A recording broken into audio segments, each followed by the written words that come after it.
Assalamualaikum warahmatullahi wabarakatuh. Salam sejahtera bagi kita semua. Perkenalkan, saya Aulia Bella Rahmania, mahasiswa Sumba 39, Magister Manajemen Kampus Yogyakarta. Yang saya hormati Profesor Dr. Tandelilin Edwardus MPA selaku dosen pembimbing serta dosen penguji yang saya hormati. Pada kesempatan kali ini, perkenankan saya untuk mempresentasikan tugas akhir dengan judul Modal Intelektual dan Tata Kelola Perusahaan terhadap Kinerja Perusahaan.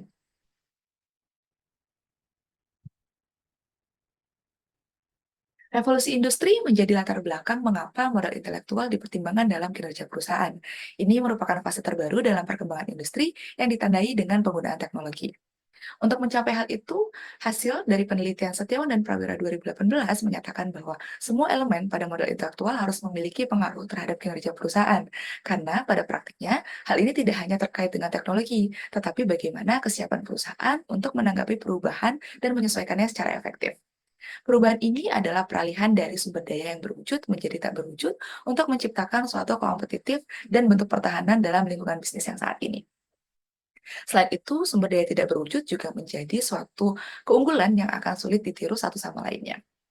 Penerapan ini juga didukung oleh pemerintah melalui kebijakan yaitu Kementerian Koordinator Bidang Perekonomian Republik Indonesia pada siaran pers 22 Februari 2023 yang menegaskan pentingnya penerapan tata kelola perusahaan sebagai upaya menghadapi tantangan perekonomian dan kebijakan perusahaan perlu diperhatikan lebih seksama.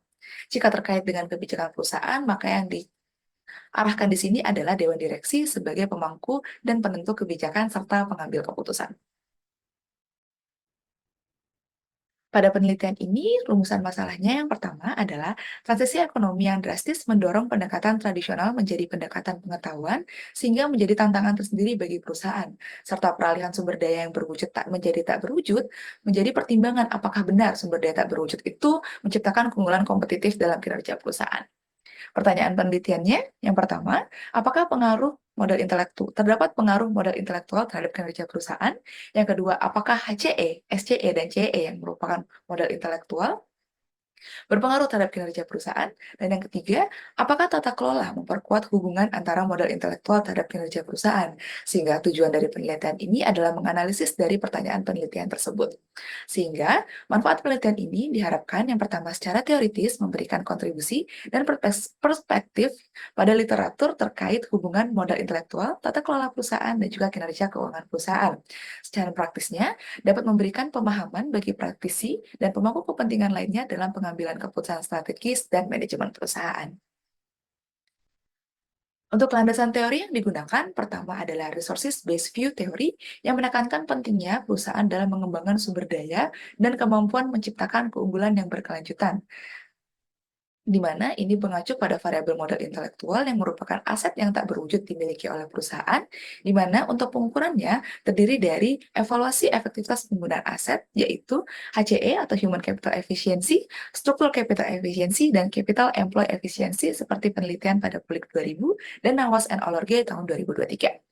Landasan teori selanjutnya yaitu teori agensi yang menyoroti hubungan antara pemegang saham dan manajemen, di mana kepentingan antara kedua pihak tersebut seringkali tidak sejalan.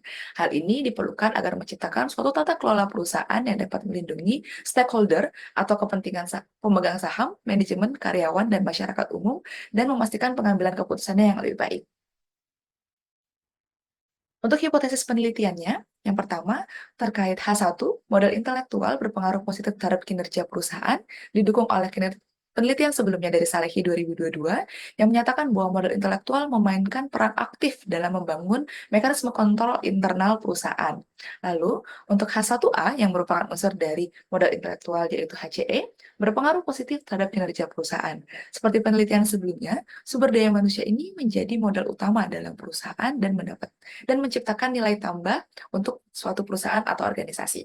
Lalu H1B atau unsur yang kedua yaitu SCE yang merupakan aset fisik dan keuangan perusahaan.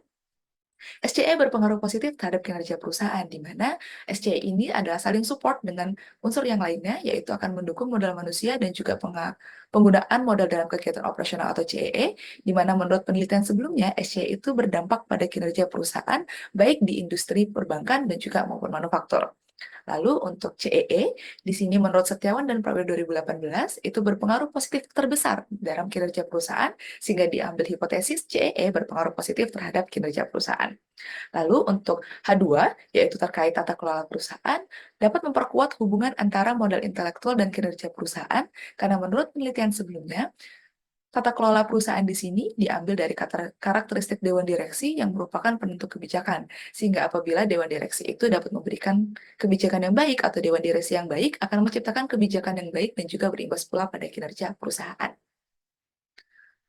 Terkait metode penelitian, data dan sampel merupakan data menggunakan data kualitatif dari data sekunder, yaitu laporan tahunan dan keuangan perusahaan di industri perbankan dan manufaktur. Mengapa dua industri tersebut yang diambil pada penelitian ini? Karena kedua sektor ini memiliki peran penting dalam perekonomian Indonesia.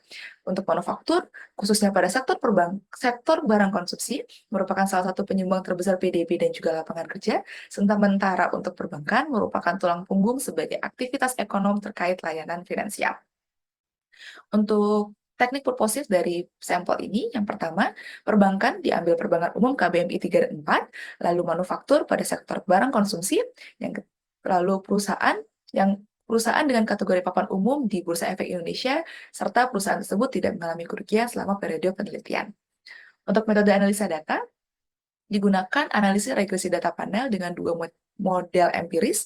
Yang pertama, melihat pengaruh intellectual capital langsung terhadap kinerja perusahaan. Yang kedua, melihat bagaimana intellectual capital atau modal intelektual itu dimoderasi oleh tata kelola perusahaan terhadap kinerja perusahaan. Dan untuk data pada penelitian ini digunakan dengan menggunakan aplikasi Stata.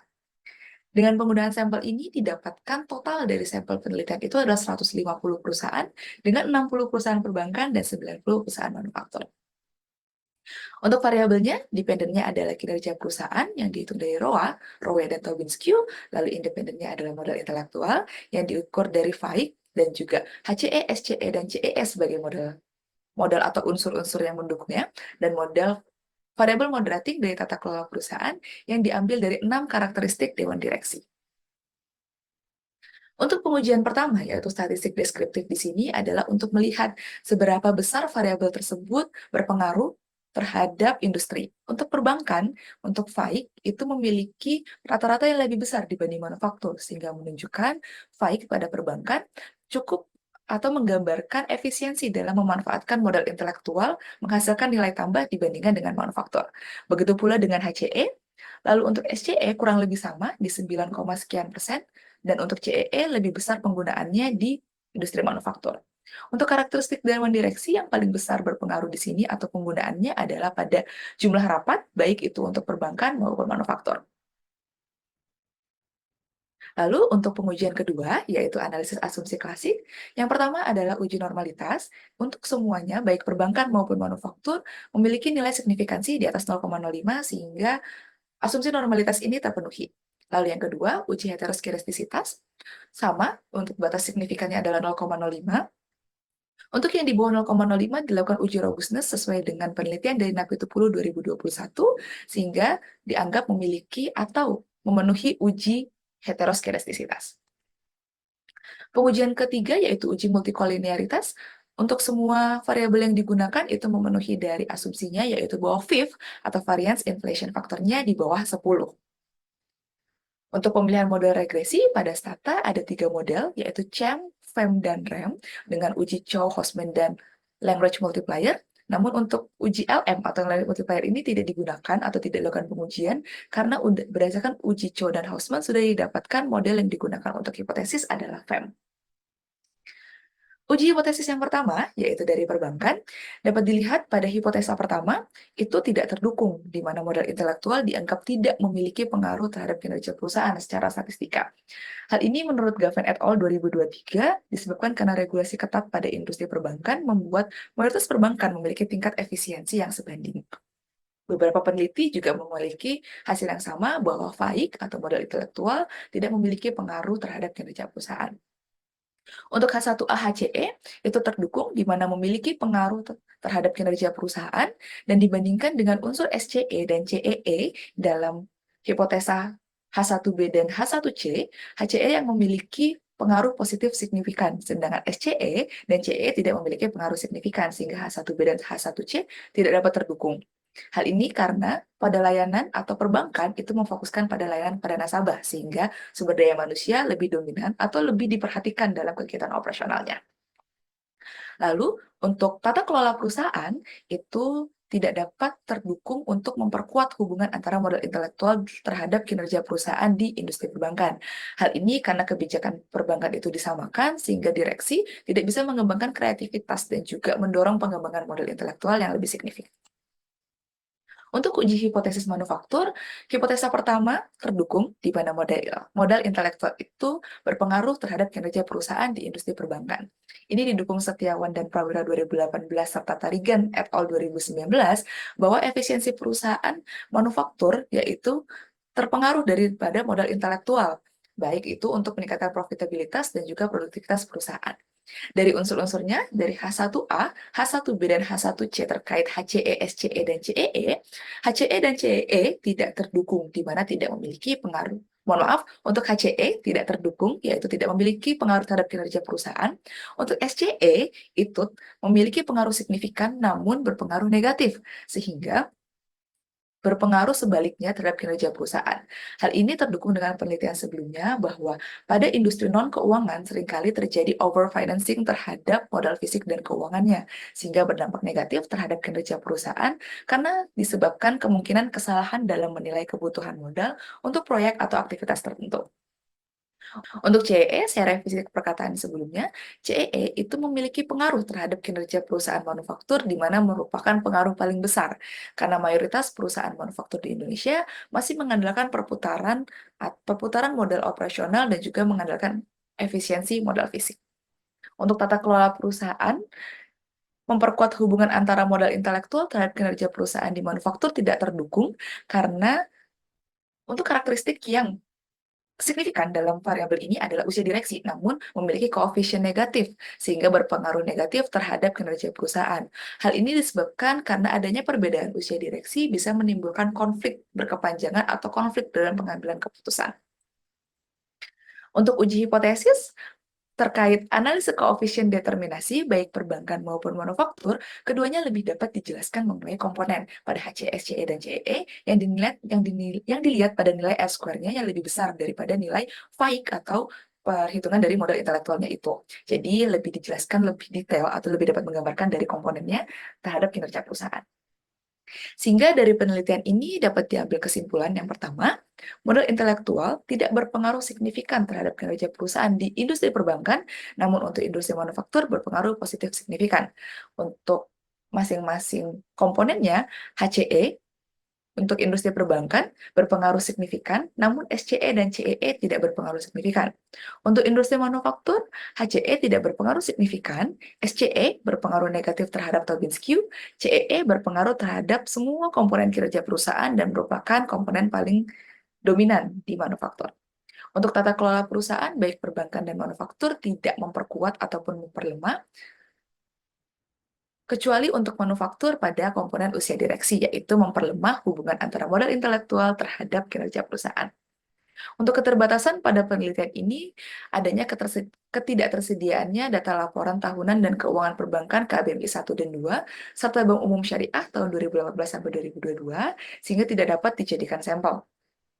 Untuk saran untuk penelitian selanjutnya, dapat memperluas sumber data agar dapat memberikan gambaran yang lebih komprehensif dan pemilihan variabel tata kelola yang lebih beragam, serta bisa mempengaruhi bagaimana cara perusahaan beroperasi. Lalu, untuk implikasi penelitian, penelitian ini memberikan wawasan tentang pengaruh modal intelektual terhadap kinerja perusahaan dengan melihat perbedaan antara industri perbankan dan juga manufaktur. Informasi dari penelitian ini dapat digunakan perusahaan untuk keputusan atau pengambilan strategi, di mana untuk industri perbankan dapat dikembangkan strategi yang berfokus pada karyawan dan melakukan evaluasi kembali terkait struktur kapital dan capital employee di industri perbankan. Lalu, untuk industri manufaktur dapat berfokus pada investasi modal intelektual dan optimalisasi penggunaan modal. Sekian presentasi terkait tugas akhir. Terima kasih atas perhatiannya. Wassalamualaikum warahmatullahi wabarakatuh.